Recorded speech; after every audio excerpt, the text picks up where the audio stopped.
ជំរាបសួរបងប្អូនទាំងអស់គ្នាថ្ងៃនេះធ្វើដំណើរមកដល់ផ្សារទៀតហើយបងប្អូនទីមើលថាខ្ញុំនៅផ្សារនិយាយទៅណាមកណាគឺចូលផ្សារគ្រប់ពេលវេលាទៅសៀមរាបចូលផ្សារសៀមរាបមកដល់ស្រែអំបិលគឺចូលផ្សារខ្សែអំបិលនេះចង់ទិញសាជូកទៅសាជូកអស់បាត់ហើយសាជូកសាជូកមានតែបងចាអ៊ំអ្វីស្គាល់គាត់អត់អ្នកណាទេចាស្គាល់អត់ស្គាល់ស្គាល់ឈ្មោះអីអ្នកបងចន្ទាស្គាល់ច្បាស់មិនស្គាល់មិនបងស្រីអូខេឥឡូវថ្ងៃហ្នឹងសូមទិញគ្រឿងក្រៅធ្វើម្ហូបមកមានកូនសង្កៃមានម្ដេចមានខ្ជាយអត់យកខ្ជាយទេមានស្លេកខើសោចស្លេកអីដើម្បីស្ងោរជ្រក់មាន់ក្លាសេអូខេមកដល់កន្លែងទិញសាជូកទៀតបន្លែតកួនយកទៅឆាប៉ានេះបងប្អូនអើយខ្ញុំមកដល់ស្រុកសែអំបិលខ្ញុំចូលចិត្តទិញមាន់នៅហ្នឹងមាន់គេថ្លោះហើយមាន់គេសុទ្ធតែខ្លាញ់ល្អហើយចានេះទិញប្រចាំហ្មងនេះមួយទិញប្រចាំចា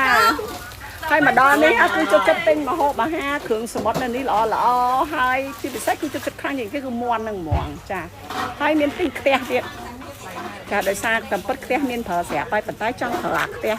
បែបរបស់ខ្មែរទៀននេះហើយអ្នកលក់សុំលើកបង្ហាញតិចមើលនេះណានេះមួយប្រចាំនេះស្រួលចាំចាមួយប្រចាំទិញអីវ៉ាន់នៅហ្នឹងប្រចាំទិញថ្នាំបាញ់ស្មៅទិញថ្នាំជីទិញអីអូ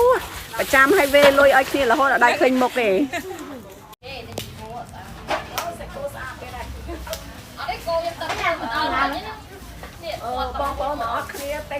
ញម្ហូបឡោះថ្នាក់ដាក់ធុងចេះហើយនេះឡោះថ្នាក់ដាក់ធុងហ្នឹងហ្មងងាយស្រួលបានធុងយកទៅដាក់ត្រាន់ទៀតផងអូខេបន្លែមកអស់ហ្មងទាំងអស់เอา10000គាត់បងស្រី10000គាត់ណាណាបន្លែយកទៅបាត់ហើយយកទៅបាត់ហើយ